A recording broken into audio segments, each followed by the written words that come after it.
Hello, welcome to episode 3 of World War Whiskey. This week we're going to be testing some Irish whiskeys head to head. So week 1 we tested some blended scotches, week 2 some bourbons. Now we're going to get into Ireland and get into some lower level, some entry level Irish whiskeys, but nonetheless these are bottles that you're going to be able to go and buy for $20. And which $20 bottle should you buy? I got Jameson for 20. It's usually about 25, but you can find it. I got it at Smart and Final for 20. I'm not sure if there's a Smart and Final where you live, but if you could find it, you could find it there for that price. The Kavanagh here was about $18.99. The proper 12 was exactly $19.99, and the Bushmills, if you got the larger bottle, is also $19 to $21. This one was a little less because it's a smaller bottle.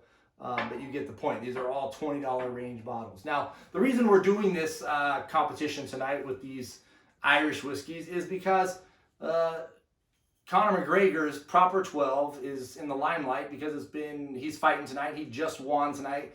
We just did a live taste test with Proper 12 with some friends, and that's why these bottles are almost empty. We had to record live because we couldn't do a live YouTube video, which I wanted to do, but unfortunately to do a live YouTube video now, you need 10,000 subscribers. And I think we have like 10. So we're almost there, guys. But if you haven't liked or subscribed, please do so. Help us get up there so we can one day be cool enough to do some live videos and just give you some raw, no edited reactions. And most of this isn't edited either, but the reason we're reshooting is because what came out of our recording was quite funny, was quite comical. I don't know if it's good enough for the channel, okay? Because it would take some editing to edit a lot out what was said. Leave it at that. But what was interesting, and I might throw some of these clips in here at the end of this, or maybe I want to make an end of the year blooper show, or just kind of the cuts we did that didn't quite make it. But what you'll see in that is Proper 12 won it. Okay, now that was not my pick. That was the pick of the guys I was drinking with. I showed up to a watch party of the UFC, and the guys who drank through about a half a bottle of Jameson before doing the taste test picked Proper 12. Okay, now I don't know if that was because they just had so much Jameson overload, but it seemed like Proper 12 was a hit. Now, I had to come back and I had to do this myself in this closed studio environment to really just be able to taste and see, is Proper 12 really better? Because I wasn't convinced doing it live there, but it's really hard with the noise, excitement, different environments, and we're eating and drinking all these different things. And so I just want to come here and say, whatever one of these goes on, I want it to have a chance of whatever it faces next, because these aren't, the highest level whiskeys, let's be honest. None of these are going to win our end of the year competition for best whiskey of the year, but that's okay, because part of what we want to do here is not only find a World War whiskey champion at the end of the year, we do want to find that, but we also want to tell everybody what are the best bottles you can buy in a range. So if there's a $50 bottle range, which is the best one? If there's a $20 bottle range, which is the best one? So that's kind of what we're doing for you tonight. We know there's better whiskeys and even Irish whiskeys out there. I even have a few here that we'll get to. In fact, this winter might go up against another one. But I wanted to get ones that were, like I said, an entry level, ones that are aiming for each other. Conor McGregor set out to beat Jameson in making his whiskeys. That's what he set out to do. Did he accomplish it? Some say yes.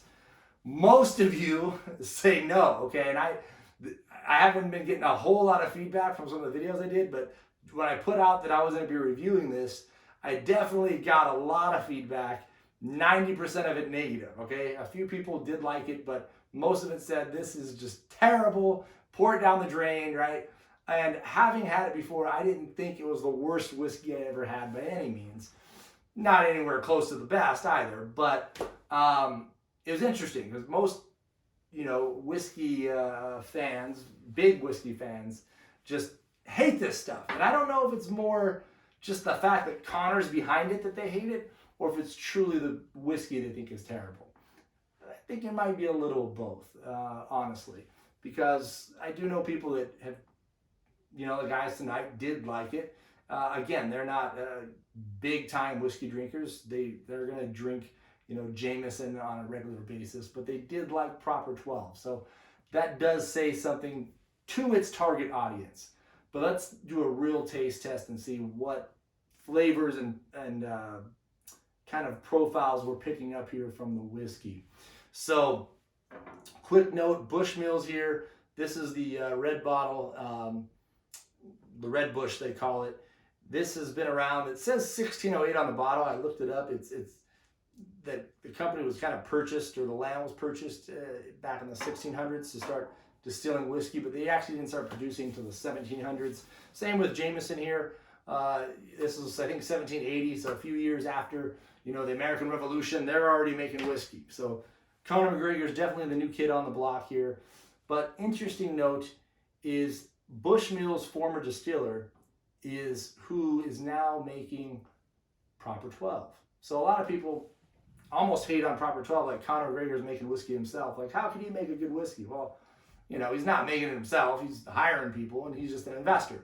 Most of you guys know that. But the point is, Bushmills now, this is the former Bushmills distiller. Not that he was trying to duplicate this, but you got someone who knows how to make whiskey making it. So it should be pretty comparable, I would think, to the Bushmills. And then this last one, the Kavanagh, is also a smaller whiskey. I picked it up at Total Wine & More. Reason I picked this one up is it had a 90-point, the little advertisement card there, a 90-point score by the wine enthusiast. So for $20, a 90, you gotta try it, right? So I did. So let's go and tell you what I think. Let's start here with the Red Bush. I'm gonna do some small pours. I had some earlier. It's been several hours, but don't want to drink too much here. But I'm just gonna kind of shoot these real quick and give my overall feel. Not a whole lot of smell, as you guys probably know from Irish whiskeys compared to Scotches or bourbons. But again, they're not trying to be those other two. They're meant to be, triple distilled and real smooth, go down smooth, sometimes from mixers. But most of the time people are going to shoot these, not sit there and sip on them, okay? And, drink your whiskey how you like it. I'm a guy, I sit and sip on almost anything, okay? Even if it's, Jack Daniels, I tend to sip stuff. But I put some small pours, so we're going to shoot these back and just tell you what we think. So the Red Bush is good. It's whiskey. It's kind of your run-of-the-mill whiskey that you think of when you have whiskey. Like the first time somebody poured you some whiskey. It's very plain in that regard. Nothing really stands out about it. I picked up some wood flavors, but not too sweet, not too strong, not too harsh. But like I said, just kind of average. All right, let's go here to the Proper 12. Let's get some water here just to clear my palate. Again, for a $20 bottle though, it's not bad. Again, you could probably buy some scotches, like that blended scotch we had, the Chivas Regal or the Dewar's, those 12-year scotches, for around the same price. I would probably take those, but you might not like scotch because it's totally different. And so if you want, something to mix in some Sprite or something to shoot back straight like that, like we just did, yeah, for $20, hard to beat. All right, let's try this Proper 12. The Proper 12 has more of a smell. I gotta say that. I mean, it's not a whole lot more, and it's not what I would say pleasant. But it smells like whiskey and it doesn't smell bad.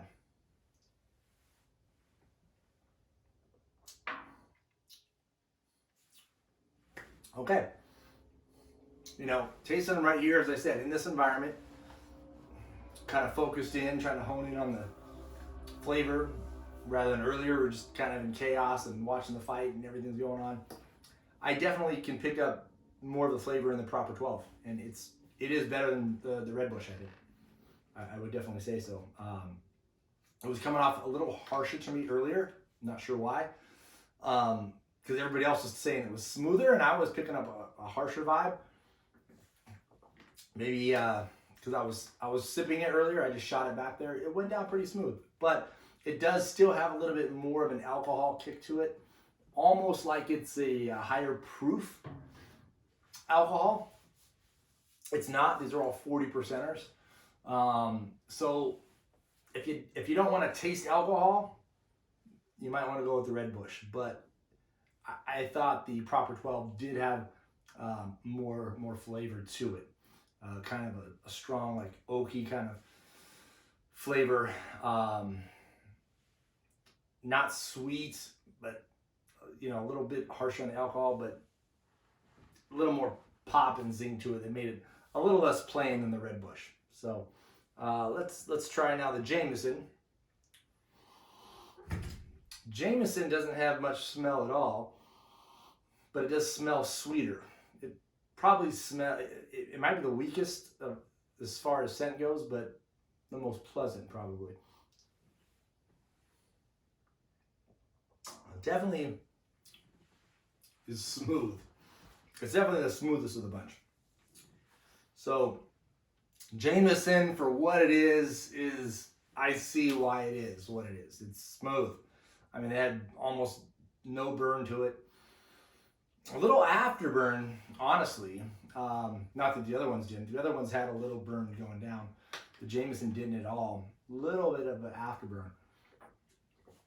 But if you're looking just for smooth and sweet, I thought the Jameson was a little sweeter, a little more floral than the other two.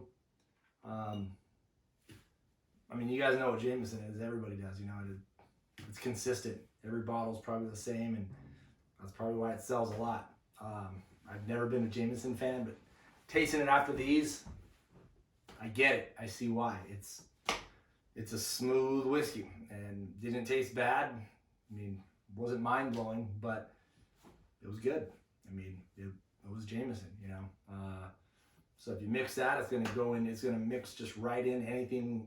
It's going to take on the flavor of whatever it goes in. It's not overpowering. And like I said, it has a nice floral, sweet kind of flavor, so it's going to mix perfectly in some kind of bar drink. All right, let's go to this Kavanagh now. Kavanagh is kind of like a mix between the Jameson and the Proper 12. It has that slight sweet smell to it, but not as sweet, but a little stronger like the Proper 12. This is a little weaker smell.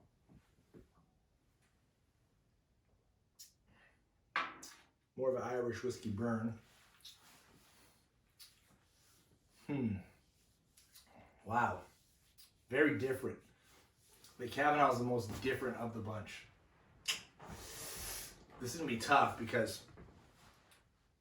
man, I mean, that having a score 90,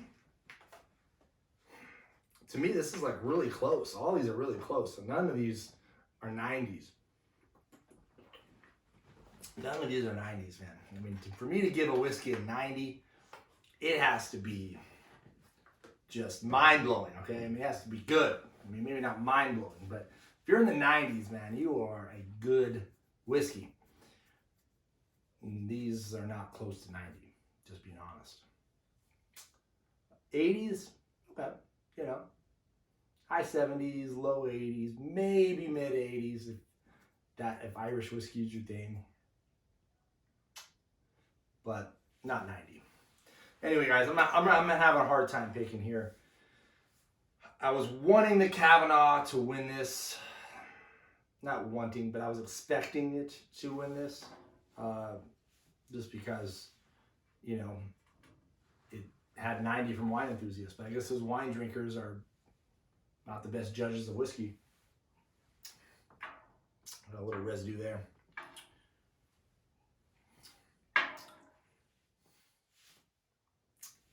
I hate to say it, man, but Jameson's better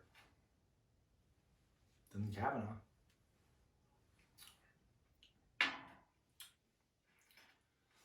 So Proper 12 is better than Red Bush. Jameson is better than Kavanagh. What's better out of these two? I don't know. This is tough. I don't want to be in this position because if I pick proper 12, it almost like loses all credibility for my show. At least in the big whiskey drinkers' minds. But if I pick Jameson, it's like, how does Jameson win anything on a whiskey show? It's Jameson, you know? It's like, how can that be the world winner? It's just like saying McDonald's is the best burger in the world or something, you know? It's just McDonald's. But I'm just telling you what I'm tasting, guys. I'm telling you what I'm tasting. We're gonna have to taste these two. Okay, so proper 12. I'm gonna taste them in a different order this time. Let's start with Jameson.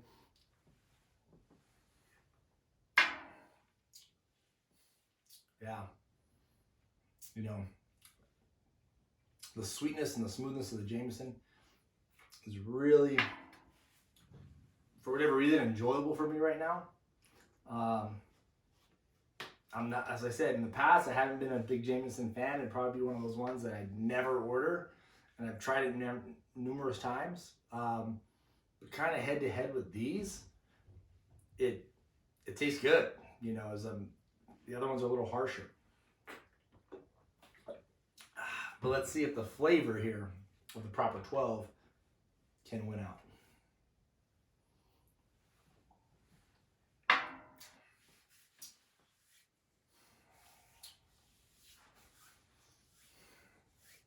Man, I don't know what to say. They're two different whiskeys. This is a little more bitter, a little stronger.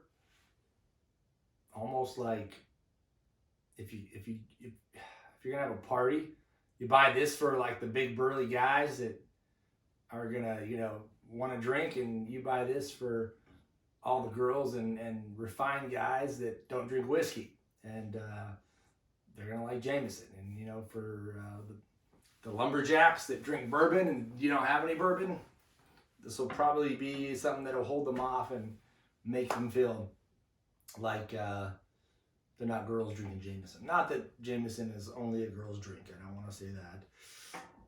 Probably is, but no, I don't want to say that, you know, because everybody likes their own thing. But you know, when I've been around people, it tends to be guys mixing this, girls drinking it. But again, it's everybody has their own flair.